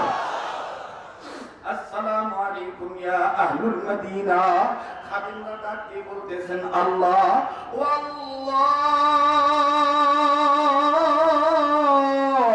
কেমন নবী গো, কেমন বান্দা গো, ও মালিক। একটা ডাক দেন না, দেন না, বলেন না, বলেন না, বলেন না। আরে ভাই, আল্লাহ ওয়ালাদের মজলিস এসে আল্লাহর ডাক দিলে আল্লাহ খুশি হবে। মায়া করে বলেন না আল্লাহ, আমার বলেন আল্লাহ। কান্না আসলো, কান্নার ভান ধরবেন। আমার বন্ধুগণ, তাও আমার মাওলায়ে কারীম খুশি হয়ে আপনাকে মাফ করে দিতে পারে। আমার বন্ধুগণ, নিজের কথা নিজে চিন্তা করো, কেউ কাহার দিকে তাকাইও না, কেউ কাহারে নিয়ে চিন্তা করিও না। এ যুবক, তোমার কবরে তুমি যাইবা, আমার কবরে আমি যাব। শাইখ ইউনূস রহমাতুল্লাহ আলাইহি এই বিড়ালের বাচ্চাকে যখন সালাম দিলেন, সমস্ত মুসলিমরা হতভম্ব দাঁড়ায় আছে। হায় হায়, এটা কেমন গোলাম গো, বিড়ালের বাচ্চাকে সালাম দেয়। ডাক দিয়ে বলো, ও হযরতি, আপনি বিড়ালকে সালাম দিলেন। এই হযরতি ডাক দিয়ে বলতেছেন, তোমরা কি হাদিস শোনো নাই, তোমরা কি হাদিস পড়ো নাই? আমার নবী বলেছেন, আল্লাহর কোন গোলাম যদি মদিনায় মারা যায়, তার কবরে আযাব থাকবে না। আমি ইউনূসকে যদি আমার মাওলা আদম সন্তান না বানাইয়া মদিনার বিড়াল বানা দিত, আমি মদিনায় থাকিয়া যাইতাম, একদিন না একদিন আমার মরণ মদিনায় হইয়া যাইত। আর আমি মদিনায় মৌত হইলে আমার আযাব হইত না। আমার নবী সম্মানের খাতিরে আমার আযাব হইত না। এ মুসলমান বন্ধুরা, তুমি কেমন নবীর উম্মত, কেন তোমার চোখ থেকে পানি পড়বে না? আজকে তোমার আমার দিলে নবীর প্রেম নাই। কোন ভাইরা তোমরা আলেমদেরকে গালি দাও, কোন ভাইরা নবীর ওয়ারিসদের গালি মুখে তোমরা অপমানজনক শব্দ ব্যবহার করো? একবার চিন্তা করে দেখছো নাকি এই আলেমদের বাবার হাতের সাথে তার দাদার হাতের মিল, তার দাদার সাথে আউলিয়া কেরামের হাতের মিল, আউলিয়া কেরামের হাতের সাথে তাবিনগণদের হাতের মিল। এইভাবে যাইতে যাইতে যাইতে যাইতে সাহাবায়ে কেরামের হাত, সাহাবায়ে কেরামের হাতের সাথে নবীদের হাত। আল্লাহু আকবার, আল্লাহু আকবার, আল্লাহু আকবার, আল্লাহু আকবার। মুসলমান বন্ধুরে দেখেন তো দেখি দিনটা নরম হয়নি। এই শায়েখে মুসলিম রাহমাতুল্লাহ আলাইহি বিড়ালের বাচ্চাকে সালাম দিতেছেন, আসসালামু আলাইকুম ইয়া আহলুল মদিনা। ও মদিনার আদিক মদিনার বাসী, ও মদিনাবাসী, ও বিড়াল আমি তোমাকে সালাম দিলাম, কারণ তোমার কপাল ভালো, তুমি মদিনায় থাকবা, রাসূলের পাশে ঘুমাইবা। আল্লাহু আকবার, আল্লাহু আকবার। এ যুবক আমার, আল্লাহ বলেছেন ওয়া মান ইয়াশু আন যিকরির রহমানি নুকাইয়িদ লাহু শাইতানান ফাহুয়া লাহু কারীন। যারা আমি রহমানের জিকিরের পক্ষে, তাদের জীবনের পরিচালক আমি আল্লাহ। আর যারা আমি রহমানের জিকির বিরোধী, তাদের জীবনের পরিচালক ইবনে শয়তান। ভাই গো, আজকে অনেক যুবক বলো, হুজুর এখন আমার বয়স হয় নাই, এখনই কেন আমি দাড়ি রাখবো, এখনই কেন আমি আল্লাহওয়ালা হব? ভাই, তোমার কিন্তু কোনো গ্যারান্টি নাই, হায়াতের কিন্তু কোনো গ্যারান্টি নাই। এত বড় হওয়ার পরও, এত বড় হওয়ার পরও আমি তুমি মাওলাকে জিকির করতে পারলাম না, আমার আল্লাহকে স্মরণ রাখতে পারলাম না। একটু মহব্বতে মাওলাই কারীমের তাসবিহ পাঠ করি, সুবহানাল্লাহ ওয়ালহামদুলিল্লাহ লা ইলাহা ইল্লাল্লাহ, সুবহানাল্লাহ।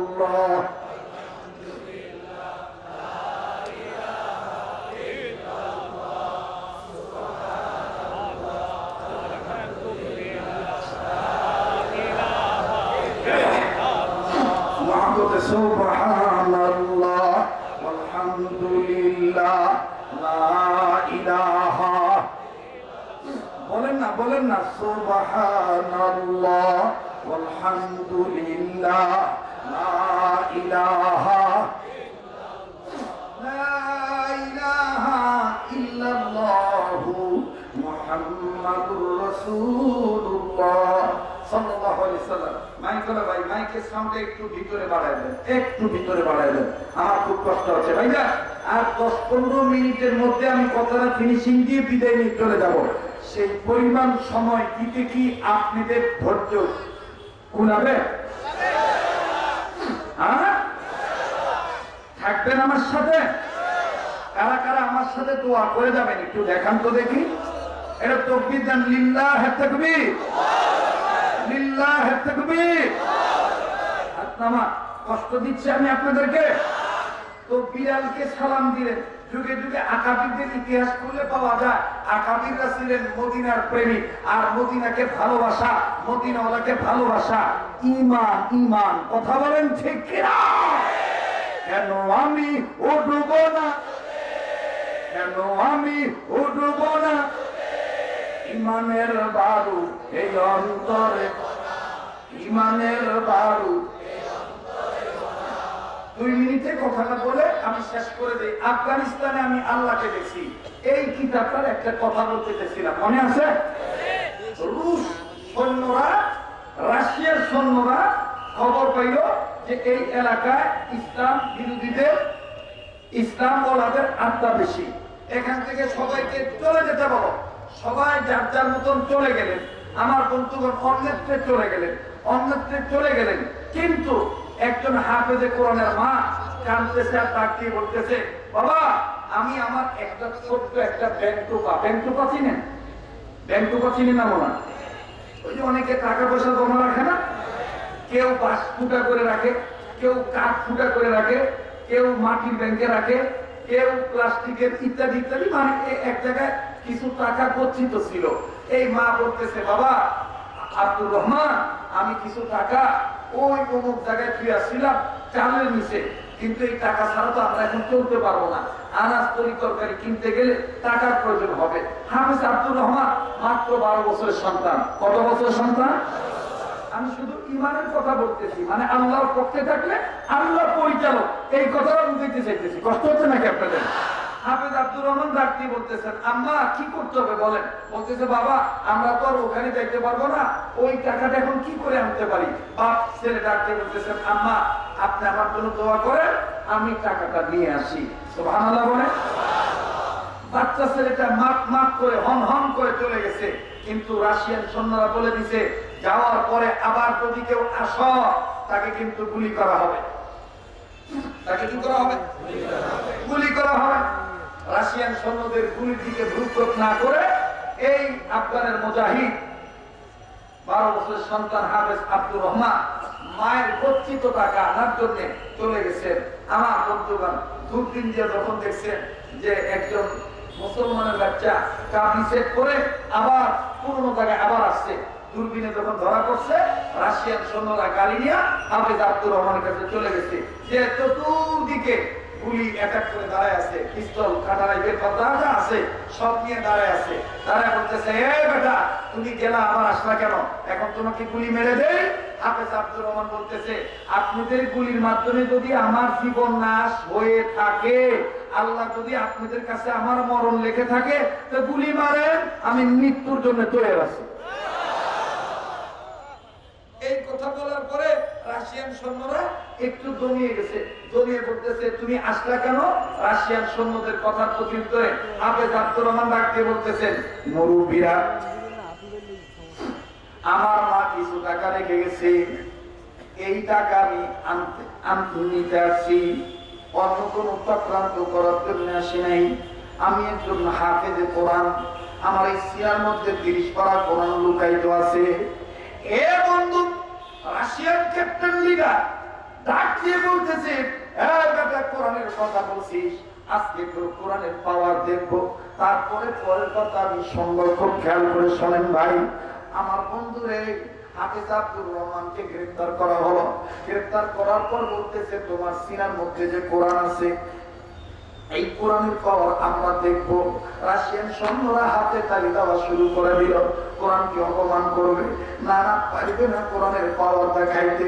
আমার বন্ধু আব্দুর রহমানকে যখন গ্রেফতার করা হলো, গ্রেফতার করার পর চতুর্দিকে যখন তারা পিস্তল নিয়ে অন্যান্য অস্ত্র শস্ত্র নিয়ে দাঁড়াইল, হাফেজ আব্দুর রহমান ডাক দিয়ে বললেন, আল্লাহ,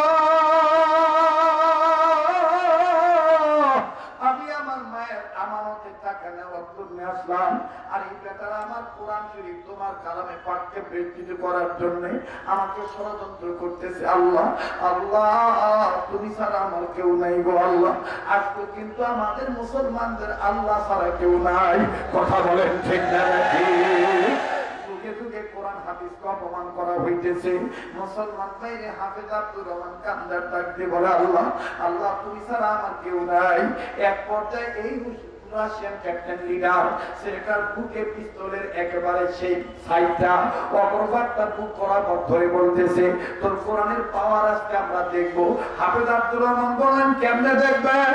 রাশিয়ান সৈন্য ডাক দিয়ে বলতেছে, আমরা দেখবো ওই যে আমাদের 18টি সাগুয়া ট্যাঙ্ক সাজানো আছে, 18টি সাগুয়া ট্যাঙ্ক সাজানো আছে, এখানে তো পিছন সাইডে আগুন দিলে তারপরে না সামনে দিয়ে আগুন বের হবে।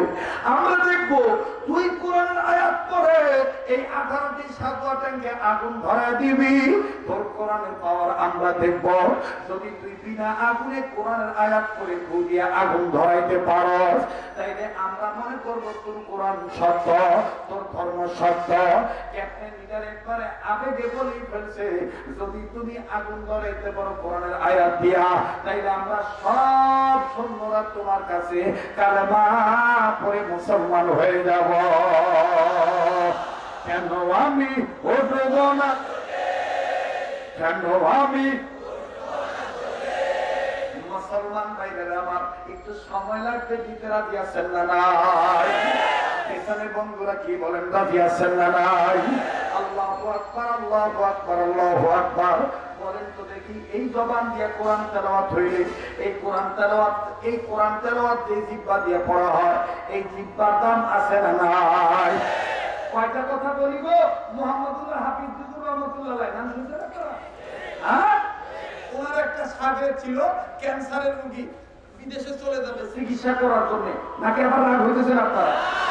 আমার নাম দিয়ে দিচ্ছে বড় আকাবিদের ক্যান্সার। কিসের ক্যান্সার? আমি সুযোগ পাইলে আকাবিদের ক্যান্সারই করি, তাতে যা হয় হবে। কথা বলেন ঠিক কিনা? আল্লাহ ওদের কথা বললে আল্লাহ ওদের রুহানিয়ত চলে আসে। কথা বল ঠিক কিনা? আমার বন্ধু হাফিজ জুজুর রহমাতুল্লাহ আলাইহির একজন সাগরেদ বিদেশ যাবে, ক্যান্সারের রোগী।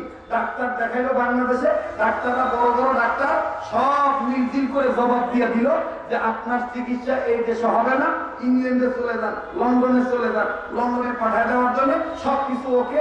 বাংলাদেশ থেকেও 2টা ডাক্তার তার সাথে যাবে। আমার বন্ধুগণ, তো হাফিজ জুজুরের সাগরেদ হাফিজ জুজুর রহমাতুল্লাহ আলাইহির কাছে যাইয়া ডাক দিয়ে বলতেছেন, হযরত জি, আমি তো চিকিৎসার জন্য লন্ডনে যাব, আমার এই অবস্থা, আমার ভিতরে ক্যান্সার হয়েছে, আপনি আমার জন্য একটু দোয়া করেন। হাফিজ জুজুর রহমাতুল্লাহ আলাইহি ওনার জীবনীতে পাওয়া যায়, দেখবেন একটা কিতাব আছে ছোটদের হাফিজজি, এরকম দেওয়া আছে। ওইটাতে দেওয়া লেখা আছে হাফিজ জুজুর রহমাতুল্লাহ আলাইহি সব সময় এই শাহাদাত আঙ্গুলটা উঁচা করে রাখতেন। কি করে রাখতেন? উঁচা করে রাখতেন। কেউ জিজ্ঞেস করছে, মুহাম্মদুল্লাহ আপনার হাতটা এরকম উঁচু করে রাখেন কেন? ভাই আমার এই উঁচু করার অর্থ হলো আল্লাহ তাআলা এক। কথা না, আল্লাহ তাআলা এক, আল্লাহু আকবার। যার কারণে দেখা গেছে 2জন বুজুর্গ ইন্তেকালের পরও আঙ্গুল উঁচা ছিল। একজন হলেন শামসুল হক ফরিদপুর রহমাতুল্লাহ আলাইহি, আর একজন হলেন মুহাম্মদুল্লাহ হাফিজ জুজুর রহমাতুল্লাহ আলাইহি। আমার বন্ধুগণ, এই মুহাম্মদুল্লাহ হাফিজ জুজুর রহমাতুল্লাহ আলাইহি আঙ্গুল উঁচু করে সুন্দর করে যখন ডাক দিয়ে বলতেছে, আচ্ছা তোমার কোথায় ক্যান্সার হয়েছে? বলে, হযরত আমার ভিতরে ক্যান্সার হয়েছে। কই একটু পানি নিয়ে আসো, 1 গ্লাস পানি নিয়ে আসো। পানি নিয়ে আসে হাফিজ জুজুর রহমাতুল্লাহ আলাইহি ফু দিয়ে দিছে। ফু দিয়া ডাক দিয়ে বলতেছেন, এই 1 গ্লাস পানিকে 3 ভাগ করবা। 1 ভাগ বিমানে ওঠার আগে খাইবা, আর 1 ভাগ বিমানে উঠতে খাইবা, আর 1 ভাগ চিকিৎসা করার আগে, অপারেশনের আগে খাইবা। তার মানে লন্ডনে যাইয়া খাইবা। সুবহানাল্লাহ বলেন না? তো এই ব্যাপার করছে কি, হাফিজ জুজুর রহমাতুল্লাহর সামনে একটু খাইয়া বাড়াইছে। যেহেতু বিকেলবেলা সন্ধ্যার দিকে বিমান উঠবে, হাফিজ জুজুরের সামনে গেছে, একটু খাইয়া বাড়িতে যাইয়া এই ডাক দিয়ে ছেলেদেরকে ডাক দিয়ে বলতেছে, এই বিমানের টিকিটের টাকা কি ফেরত আনা যাবে? আল্লাহু আকবার, আসতে বলে বিমানের টিকিটের টাকা কি ফেরত আনা যাবে? বড় ছেলে ডাক দিয়ে কয়, কেন? আমার তো মনে হয় না যে আমার ভিতরে ক্যান্সার আছে। তো ছোট ছেলে আর মেজো ছেলে বড় ছেলে সবাই মিলে দিয়ে বলে, মানুষ মরার আগে অনেক আবল তাবল করে। আবার তো মরে লাগবো, এলাকা আবল তাবল করতেছে। কইয়াদের টিকিটের টাকা ফিরে তাবল দিত না, এটা কইয়া ভাবে থামায় রাখছে। তো বিমানে উঠছে। বিমানে ওঠার পরে এই পুরা ক্যান্সারের রোগী পুরাটা বিমানে ওঠার পরে একটু খাইছে। খাইয়া খালি পুরাটা বিমান খালি ঘুরঘুর ঘুরঘুর ঘুরঘুর ঘুরঘুর করে খালি ঘুরে। তো ছোট ভোলা বড় ভোলা ডাক দেখা, ভাইয়া রুগী কি আমরা না পাই? রুগী কি আমরা না পাই? কয়েকে আপা আব্বাই দি বয় না, আব্বাই দি খালি ঘুরে। কথা বুঝতে পারছেন? এক পর্যায়ে যখন লন্ডনের জমিনে নামছে, নামার পরে এখন বাঙালি ডাক্তারদের কথা অনুযায়ী, রিপোর্ট অনুযায়ী বিদেশি ডাক্তাররা টিম গঠন করছে। টিম গঠন করে বাঙালি ডাক্তার সহ এই ব্যক্তির ক্যান্সার কি পরিমাণ আছে, কি অবস্থায় আছে, এটাকে পর্যবেক্ষণ করছে, পরীক্ষা করছে। পরীক্ষা করিয়া দেখে ক্যান্সারের কোনো বালাই নাই। আল্লাহু আকবার। এবার বিদেশি ডাক্তাররা বাঙালি ডাক্তারের কইতেছে, তোমাদের কে বলছে এই লোকটার ক্যান্সার? বাঙালি ডাক্তাররা কই, এই যে রিপোর্টে তো দেখছি তো না ক্যান্সার আছে। তো আমাদের রিপোর্টে তো নাই। এই যখন একটু তথ্যাত্মকি লাগছে, বড় ছেলের কানে আওয়াজ হয়েছে। বড় ছেলে ঢুকে কয়, স্যার আসলে বলো নাকি আমার আব্বা একটা পানির কথা কইছিল, এটা আমরা গুরুত্ব দিই। বাসিনা মনে লাগে মানুষ অনেক আবুল তাবুল কয় কি বল আমার আপনার তার পিসেবের কাছ থেকে পানি পড়া নিছে এদের 3 ভাগ করে পিসেব করছে, এক ডুব বিমানে ওঠার আগে খাইতে, আর এক ডুব বিমানে ওঠার পরে, আর এক ডুব অপারেশনে যাওয়ার আগে। হ্যাঁ, এখন এক ডুব বাকি আছে। এখন বিদেশি ডাক্তাররা বলতেছে মিয়া ওই এক ডুব নিয়ে আমরা একটু পরীক্ষা করে দেখি। এখন ওই এক ডুব নিয়ে পরীক্ষা করতেছে বিদেশি ডাক্তার, পরীক্ষা করে দেখে ক্যান্সার ভালো হইতে যে প্রতিষেধকের দরকার, যে ঔষধের দরকার, ওই এক ডুব পানি পড়ার মধ্যে এটা ফুটে উঠছে। আল্লাহু আকবার। আমার বন্ধুগণ, কোরআন ওয়ালার সিনার দাম আছে না নাই? কোরআন ওয়ালার জবানের দাম আছে না নাই? এইবার কষ্ট হইতেছে মনে আপনাদের? তো হাফেজ আব্দুর রহমানকে গ্রেফতার করে বলতেছে তোর কোরআনের আয়াত দিয়ে যদি আগুন ধরাইতে পারো তাইলে বুঝবো যে তোর কোরআন সত্য। এবার আব্দুর রহমান ডাক দিয়ে বলতেছে আল্লাহ আমি কোন বিপদে পড়ে গেলাম, আমার বড় ডর করতেছে, আমার আপনাদের আমার মানে আমি আবার আমার ফিরে যাইবেন না? হ্যাঁ, কেনা কেনা থাকবো বন্ধু, একটু দিয়ে আসলে দেখাও তো।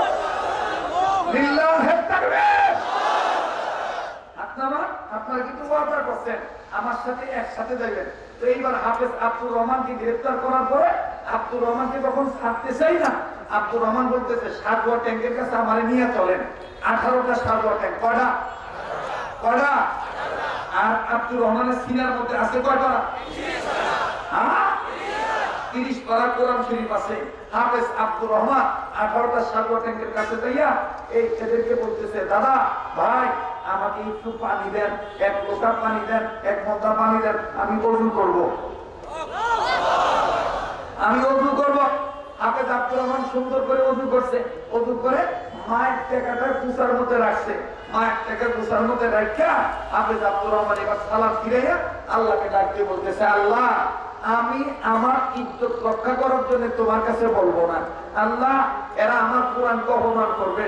ও আল্লাহ আমি যদি কোরআন পড়া আগুন ধরাইতে না পারি তাহলে এরা ইসলামকে ভুয়া বলবে। আল্লাহ সব ক্ষমতার মালিক আপনি। আল্লাহ গো আমি ফু দিব, আগুন আপনি ধরাই দিবেন। আল্লাহ প্রয়োজন বোধে আমার জীবনের বিনিময়ে দিবেন। আল্লাহ তাও আপনি কোরআনের ইজ্জত রক্ষা করবেন, তাও আপনি কোরআনের ইজ্জত রক্ষা করবেন। আল্লাহ আপনি না বলছেন ইন্না নাহনু নাযালনা যিকরা ওয়া ইন্না লাহু লাহাফিজুন। আল্লাহ আপনি না বলছেন কোরআন নাযিল করছেন আপনি, কোরআন হেফাজতের মালিক আপনি। ও আল্লাহ আপনি তো এটাও বলছেন কোরআনের পক্ষে থাকলে আপনি আমাদের পরিচালক, আর কোরআনের পক্ষে না থাকলে আপনি শয়তানকে পরিচালক বানায় দিবেন। ও আল্লাহ আপনি আমার পরিচালক হইয়া আপনি আগুনটা ধরায় দিয়েন। আল্লাহ আপনি আগুনটা ধরায় দিয়েন। আল্লাহ বলেন না সুবহানাল্লাহ। এইবার হাফেজ আব্দুর রহমান রহমাতুল্লাহি আলাইহি আস্তে করে সাদুয়া ট্যাঙ্কের কাছে যাইয়া চোখ দুইটা ফুটুল ফুটুল করে নাড়াইয়া আল্লাহকে ডাক শুনে শুনে বলতেছেন ওয়ামা রামাইতা ইয রামাইতা ওয়ালাকিন্নাল্লাহ রামা। যারা পড়তে পারেন পড়েন না, এক একটা হরফ উচ্চারণ করলেই তো 10টা নেকি, গুনাহ মাফ হয়ে যাবে। ওয়ামা রামাইতা ইয রামাইতা ওয়ালাকিন্নাল্লাহ রামা। বলেন ওয়ামা রামাইতা ইয রামাইতা ওয়ালাকিন্নাল্লাহ রামা। আল্লাহু আকবার। হাফেজ আব্দুর রহমান সাতোয়া ট্যাঙ্কের পুরার কাছে যাইয়া এই আয়াত পড়ছে, এখনো ফু দেয় নাই। আমার বন্ধুগণ একটু দেরি হয়েছে বিদায় কিছু রুশ সৈন্যরা আব্দুর রহমানকে কেউ ঘুষি মারতেছে, কেউ চিমটি মারতেছে, কেউ প্লাস দিয়ে চামড়া টানতেছে, নানান ভাবে আঘাত করে ক্ষত বিক্ষত করা হইতেছে। আব্দুর রহমান ডাক দিয়ে বলতেছে আমাকে মারবেন না, আমাকে মারবেন না, আমি আগুন ধরানোর মালিক না, আমি তাকে বলার বলছি, উনি যদি না করে আমি কি করব? তবে আমি বলে দিয়েছি আমি এই কোরআনের ইজ্জত রক্ষার জন্য আমি আমার জীবন দিতে রাজি আছি। মাগো মনে হয় আমি আর ফিরত যেতে পারবো না, এই রাশিয়ান সৈন্যরা আমাকে মেরেই ফেলবে। আপনারা বলেন মায়ের সন্তান যদি দূরে যায়, বিদেশে থাকলে মায়ের বুকের মধ্যে খবর হয় কি হয় না? বলেন বনে থাকে বন বাদুরি, বাচ্চা চলে তার বুকে, তবু মায়ে বাচ্চা ভোলে না, পড়লে হাজার দুঃখে। কথা কথা বলেন ঠিক না রাখি? আরে বন্ধু, আব্দুর রহমানের মা আল্লাহকে ডাক দিয়ে বলতেছেন, আল্লাহ আমার দুধটা কেমন জানি চলতেছে, আল্লাহ গো আমার নয়ন তারা, আমার মানিক তো মনে হয় যে বিপদে পড়ছে, আল্লাহ আল্লাহ আমার বাচ্চাটা মনে হয় বিপদে পড়ে গেছে। এ বন্ধু, এইবার আব্দুর রহমানের মা স্বামী মহোদয়কে ডাক দিয়ে বলতেছেন, স্বামী গো আমাকে এক বদলা পানি দেন, আমি ওযু করে নামাজ আদায় করি, আমি আমার সন্তানদের জন্য দোয়া করব, আল্লাহ যেন আমার বাচ্চাটাকে সহিহ সালামতে ফিরায় আনে। চিৎকার দিয়ে বলেন সুবহানাল্লাহ। এ বন্ধু, বলতে গেলে রাত্রে 1টা 2টা পর্যন্ত বলা যাবে, কিন্তু না না না, আগেকালকে যত দেশের প্রখ্যাত জমহুর আলেমরা আছে, পীর মাশায়েখ বুজুর্গরা আছে, আমার বন্ধুগণ, আজকে এই মধ্যম রাত্রে মিডিলের দিন, এই দ্বিতীয় রজনীতে আমি আপনাদেরকে মেজাজ আর ধৈর্য হারাইতে বলবো না, অল্প সময়ের মধ্যে কথাটা বলে আমি আপনাদের কাছ থেকে বিদায় নিয়ে যাব। এই আব্দুর রহমান কান্দার ডাক দিয়ে বলতেছেন, আল্লাহ আল্লাহ আমার এই সিনার মধ্যে তো কোরআনের মহব্বত, আমার এই সিনার মধ্যে তো নবীর মহব্বত, ও আল্লাহ নবীর ইজ্জত রক্ষা করার জন্য, সাহিবুল কোরআনের ইজ্জত রক্ষা করার জন্য আল্লাহ তুমি আগুন ধরায় দিও, আল্লাহ আল্লাহ প্রয়োজন বলে আমাকে তুমি এই জায়গায় নিয়ে যাও, আমি আর মায়ের সন্তান মায়ের করে ফেরত যাইতে চাই না। আজকে আমরা মুগদা থানা থেকে আল-বাদালি ফাউন্ডেশনের মাহফিল থেকে স্পষ্ট করে বলতে চাই, যারা আমাদেরকে খেলার প্রতিযোগিতার আহ্বান করেছ, যারা আমাদেরকে হত্যার হুমকি দিয়েছ, আমরা তো আমাদের মা বাবার কাছ থেকে বিদায় নেয়া কওমি মাদ্রাসায় ভর্তি হয়েছিলাম, এখনো বর্তমান আকাবিরদের কাছে শপথ করেছি আমরা আমাদের জীবনের মায়া করি না, আমরা আমাদের জীবদ্দশায় কোন আকাবির আসলাফ বুজুর্গ আলেমদের বেজ্জিত হইতে দেব না। কথা বলেন ঠিক না বেঠি? কেন আমি উঠব না? মুসলমান ভাইরা আমার, হাফেজ আব্দুর রহমান কান্দার ডাক দিয়ে বলতেছেন, আল্লাহ আল্লাহ আমি আর ফিরত যেতে চাই না, তোমার কোরআনের ইজ্জতের বরকতে তুমি আমার এই জায়গায় প্রয়োজন বোধে রেখে দিও, তাও তুমি আগুন ধরায় দিও। ওইদিকে মা কান্দে, বাবা কান্দে, বাচ্চাটা এতক্ষণ গেল কেন এখনো আসে না? বাবাজি কেন তোমার দিল নবীর জন্য কান্দবে না? কেন তুমি আল্লাহওয়ালা হইবা না? কেন তুমি নবীর প্রেমিক হইবা না? কথা বলতে গেলে তো লম্বা হয়ে যায়। আজকে আমরা শোনার পরেও নবীকে গালি দেয় কোন এক রাষ্ট্র, নবীকে গালি দেয় কোন এক ব্যক্তি, তাও আমরা ইমানি আন্দোলন করতে চাই না। কিন্তু বাবাজি উহুদ ময়দানের দিকে তাকাইলে পাওয়া যায়, উহুদের ইতিহাসের দিকে নজর করলে পাওয়া যায়, এর বন্ধু নবীর একজন প্রিয় সাহাবী গোসলের জন্য পানির কাছে গেছে, কিন্তু খবর পাইছে নবী দুনিয়াতে নাই, কাফেররা নবীকে মারছে, নবী হত্যা হয়ে গেছে। এই সাহাবী আপনাদের জানা ঘটনা, বিবির কাছ থেকে বিদায় নিয়া জীবনের মায়া ত্যাগ করে যখন যুদ্ধের ময়দানে ঝাঁপিয়ে পড়লেন, এক পর্যায়ে সাহাবী শহীদ হয়ে গেল। আমার বন্ধুগণ, বিবি ডাক দিয়ে বলতেছেন, আল্লাহ আমার স্বামীর তো গোসল ফরজ ছিল, কিন্তু আমার স্বামী তো বিনা গোসলেই চলে গেছে, আল্লাহ শুনছে শহীদ হয়ে গেছে। এরে বন্ধু, যুদ্ধ যখন শেষ হয়ে গেল, রাহমাতুল লিল আলামিন সমস্ত সাহাবীদেরকে বলতেছেন, কোথায় আমার শহীদ সাহাবীদের লাশ? খুঁজে খুঁজে বের করো, এদেরকে বিনা গোসলে কবর দিয়ে দাও। সবাইকে যখন বিনা গোসলে কবর দিয়ে দিবি, একজন মা বহুদূর থেকে আল্লাহ কেশ পাগলিনী বেশে চিল্লা চিল্লা ডাক দিয়ে বলতেছেন, দয়াল নবী গো, সব সাহাবীদেরকে বিনা গোসলে কবর দেন, আমার স্বামীর বিনা গোসলে কবর দিয়েন না। আল্লাহ নবী কর্ণপাত করলেন, ডাক দিয়ে বলেন, তোমার স্বামীকে? এই মহিলা ডাক দিয়ে বলতেছেন, ইয়া রাসূলুল্লাহ আমার স্বামীর নাম হযরতে হানজালা রাদিয়াল্লাহু আনহু, আমার স্বামীর উপর গোসল ফরজ ছিল, আপনার মায়ার জন্য নিজের জীবনে মায়া ত্যাগ করে গোসলের কথা ভুলে যাইয়া আপনার পক্ষে জীবন দিয়ে শহীদ হয়ে গেছে। আল্লাহর নবী ডাক দিয়ে বলতেছে হামজালা লাশ কই খুঁজে বের করো। এইবার আমার বন্ধুগণ হামজালা লাশ খুঁজে বের করা হলো। সাহাবীরা ডাক দিয়ে বললেন নবী গো, গোসল করার জন্য তো তার লাশ খুঁজে বের করা হলো, কিন্তু আশ্চর্যজনক বিষয় হইল তার গা ভিজা, দাড়ি ভিজা, চুল ভিজা, তার দাড়ি ভিজা, চুল ভিজা, পশম ভিজা।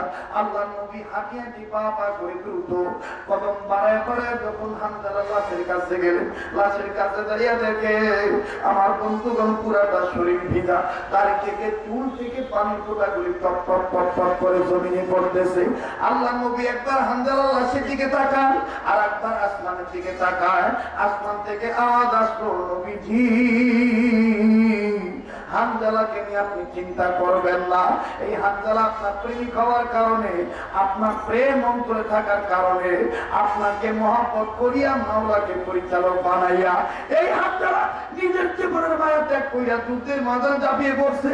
এই হামজালা আপনার মহব্বতে পড়িয়া নিজের জীবন দিয়া শহীদ জীবন গোসলের কথা ভুলে দেয়া আমি জীবনে আপনাকে বলে দিচ্ছি আমার আল্লাহ এই হামজালা লাশ আসমানের উপরে জান্নাতের পানি দিয়া গোসল করে আপনার কাছে পাঠায় দিছে।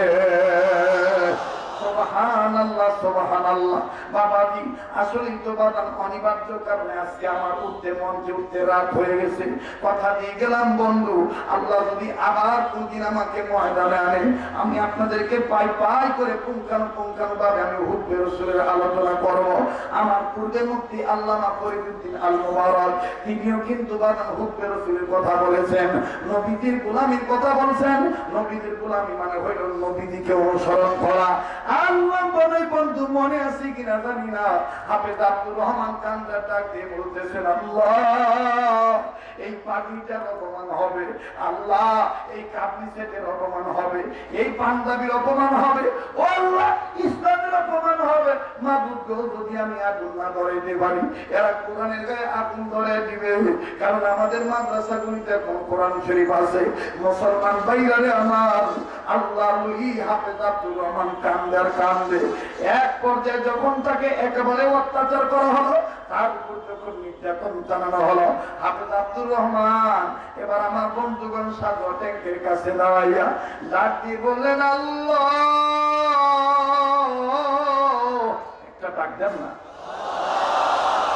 বলেন না আল্লাহ আমি এখন ফু দিমু, তুমি আগুন ধরায় দিও, আমি এখন ফু দিমু, তুমি আগুন ধরায় দিও। বাদামে রুশ সৈন্যরা ডাক দিয়ে বলতেছে ফু দেওয়া মাত্রই আগুন যদি না ধরে আমরা কিন্তু তোমাকে পাশ ফায়ার করে মারবো। একদিকে আমার বন্ধুগণ জীবন চলে যাবে, আর একদিকে কোরআনের ইজ্জত। এ বন্ধুরে হাফেজ আব্দুর রহমান এই জায়গায় দাঁড়ায় থাকলেন, এই জায়গায় দাঁড়াইলেন, দেখেন কি হইল আমি আপনাদেরকে বলবো, কিন্তু মাত্র 5 মিনিট দেখবো বাদান আপনার অন্তরে কোরআনের মহব্বত কেমন আছে, ইমান ইসলামের মহব্বত কেমন আছে, কেমন আপনি ওলামায়ে কেরামের দরদি, কেমন আপনি আলেমদেরকে ভালোবাসেন। মাদ্রাসার তলাবায়ে আজিজদেরকে বলবো খবরদার তোমরা ছত্রভঙ্গ হইবা না। আইম্মায়ে মাসাজিদদেরকে বলবো আপনারা কি উঠাউঠি করবেন না। আমি 5 মিনিট একটা ফাইনাল একটা আবদার করতেছি, আপনার ভিতরে যদি ইমানের বারুদ থেকে থাকে, এইরকম ইসলামী মহাসম্মেলন উদ্দীপিত হোক, ইসলামী মহাসম্মেলন টিকে থাক, টিকে থাক, আল্লাহ ওয়ালাদের মিলন মেলা জমতে থাক, জমতে থাক। এটা আপনার ভিতরে ইমানের বারুদ থাকলে আপনি এটা আজকে প্রমাণ করবেন। এ বন্ধুরে পারলে দিবেন, না পারলে না দিবেন। মাত্র 5 মিনিট আমি একটা আবদার করব, যে কোরআনের পক্ষে কথা বলতেছি, কষ্ট পাবো কিন্তু ওঠাউটি করলে কষ্ট পাবো। সাংঘাতিক কথা কিন্তু বাদান সামনে আছে। মুসলমান ভাইরারে ক্যামেরাম্যানদেরকে বলবো পরে আপনারা এটা ডিলিট করেন, কিন্তু আপাতত ইসলামের পক্ষে কাজে আপনারা বিঘ্ন ঘটাবেন না। যেই কোরআনের ইজ্জত রক্ষার জন্য হাফেজ আব্দুর রহমান নিজের জীবন বিসর্জন দিতে চায়, আমি এত হাজার হাজার মানুষের মধ্য থেকে ওই কোরআন শরীফের পক্ষে 30 পারা কোরআনের পক্ষে 30টা গোলামের কাছে আমি একটা আবদার করব, মাত্র 1000 টাকা এক পারা কোরআন শরীফকে মহব্বত করে এই আল মাদানী ফাউন্ডেশনের ইসলামী মহাসম্মেলনকে জিন্দা রাখার জন্য এই ক্রান্তি লগ্নে এই অবস্থাতে আপনি মুসলমানের পক্ষে হইয়া ইমান ইসলামের পক্ষে থেকে আমার বন্ধুদের এমন কোন বন্ধু আছেন রে 30টা বন্ধুর কাছে আমি 30,000 টাকা চাই, এমন কোন ব্যবসায়ী আছেন নাকি?